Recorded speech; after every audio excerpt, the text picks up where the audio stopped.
In other news, safety is a top concern for students on campus and the Temple community. With recent incidents around campus, safety is at the forefront of the community's mind. Christian spoke with Temple's Vice President of Public Safety, Jennifer Griffin, and has the latest on the investigation of this fatal shooting that left one Temple student dead. Christian. Thanks, Kevin. It's been 6 days since the deadly shooting on the 1500th block of North Carlisle Street, and the investigation is still going on. Here are the latest updates. In an email sent out by Temple President John Fry, he confirmed the identity of the victim, Chase Miles, a sophomore in the Klein College of Media and Communication. According to NBC 10, the shooter is 23-year-old Nicholas Ayadarosa, who is also a Temple student. Vice President of Public Safety Jennifer Griffin says that the two plan to meet on the night of the incident. These individuals were known to each other. They plan to meet. So there is a relationship there to some extent. When asked about what's next for Ayadarosa, Griffin says she's not sure yet. Way too early to say, at this point, when trials would be held. That would be in the future for sure, but definitely not anytime soon. Incidents like this have raised safety concerns among the Temple community and those who live off campus. So we patrol these areas, but we're not going inside of private residences or anything like that. On campus, we continue to respond to calls for service. We have proactive patrols. We also utilize the Philadelphia Police Department for supplemental patrols. Griffin emphasized one message about the string of violence. Violence impacts every age, every gender, every socioeconomic class. And so this is not a Temple-specific issue. At the scene of the crime, Chief Inspector Scott Small said that there was a small bag filled with marijuana. Griffin had no comment on the correlation. That's all I have for now. Kevin, I'm sending it back to you at the desk. Thanks, Christian. Though crime rates are down, shockwaves from these incidents can be felt both on and off campus. Students and faculty alike are feeling the impact of violence so close to home. Temple Update's Stacy Landrum spoke with the Temple community to get their thoughts on this tragic event. Good morning, Stacy. Good morning, Kevin. I'm live outside the Temple Police Station as students and officials try to wrap their heads around the horrible shooting. I went down to the block where it happened, and here's what students had to say. Junior Jack Robertson lives around the corner from where fellow student Chase Miles was fatally shot. We actually have a door that leads right out to Carlisle, so my friends kind of went outside, saw a bunch of commotion going on. They said they smelled like the smoke still from like the guns. Sophomore Ani Peterson lives in the middle of the block. Well, my roommate actually heard it, and he heard some people fighting down the street. Door open. She found out about it through TU Alerts. I kind of did a double take because it was, kind of my address that they were sending out an alert for. Carlisle resident Noah Kim also heard the shots. My life's endangered, basically, that's what it means. This is the 1500 block of Carlisle. I just walked here from Broad Street in a little over a minute. So yes, it is all campus, but just barely. One of Chase's professors was Dr. Scott Gratson. He says, we've all heard gunshots and sirens before, but this time was different. I don't know if that's better or worse. Random killings are horrific. The potential for a planned killing is nightmarish. Gratson remembers the last time he had Chase in class. And said I was really proud of his work with his engagement with his studies, and he said, I appreciate you, and then he was gone. The Reverend Dr. David Brown is Assistant Dean at Klein College and Executive Director of the Coalition to Save Lives. He says the key to reducing gun violence is early intervention and conflict resolution.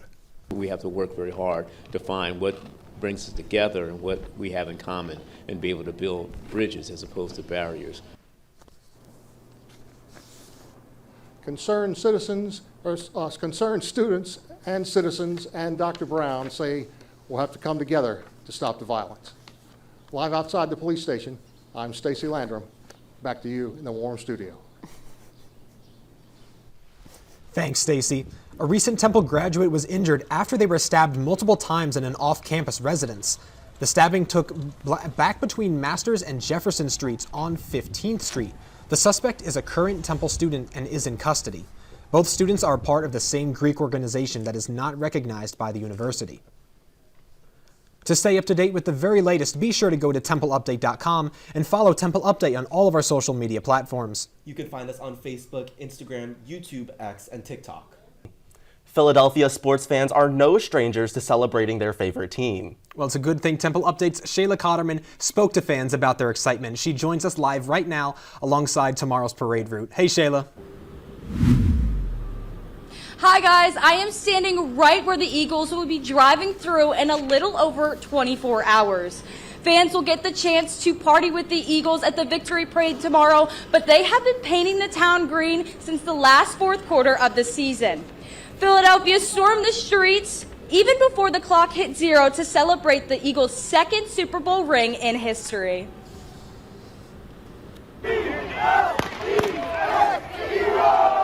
I did go to Broad Street, and what a party that was, and what a night that was for not only Temple students, but the city of Philadelphia in general. Being on Broad Street was something special and a night I'll never forget.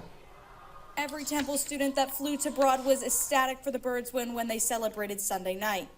Some fans around campus expected nothing less than perfection from the Birds. As soon as I seen Patrick Mahomes wasn't coming in clutch like he thought he was, yeah, I knew it was doomed from there.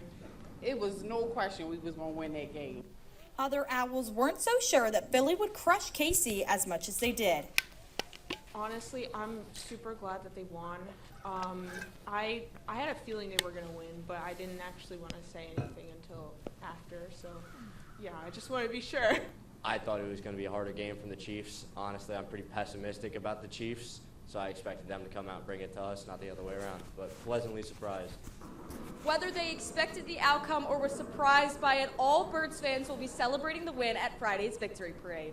I got all my Eagles gear, you know, I'm going to get my bomber jacket, my hat, you know, I'm going to be out there. It's a dynasty here to stay. Go Birds. Go Birds. Go Birds. Go Birds! Go Birds, and when you refer to the Philadelphia Eagles, they're the two-time Super Bowl champions. Go Birds indeed. We are all excited about tomorrow's celebration. I'll have more information of what you'll need to know for tomorrow's parade later on in sports. But for now, reporting from the Ben Franklin Parkway, I'm Shayla Cotterman. Thanks, Shayla. We are now joined by Victoria Perez with the weather report for tomorrow's parade. How are things looking for tomorrow, Victoria? Good morning, Kevin and Christian. Yes, I'm on Polo Walk right now, and it is currently a rainy morning here on campus. We're currently in the low 40s, so it's important to dress appropriately when walking to class. Speaking of dressing appropriately, the Eagles Parade takes place on Broad Street tomorrow, and we're all so excited. And you're probably wondering, how do I dress for the weather? Well, I've got you covered. Make sure to wear your favorite green jacket, as it will be in the 30s during the parade. Pair with a cute Eagles hat to keep your hair in place from the breezy winds ranging from 10 to 20 miles per hour.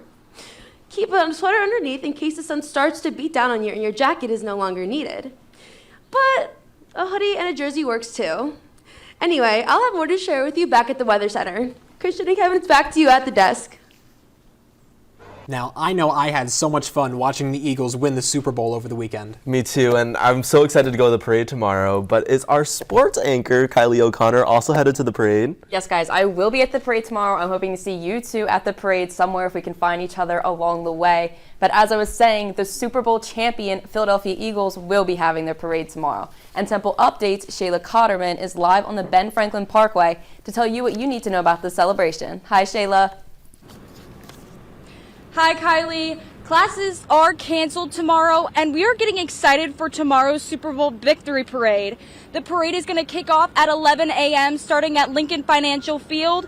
Floats and buses will carry the Birds and the Lombardi Trophy from Patson Avenue to South Broad Street.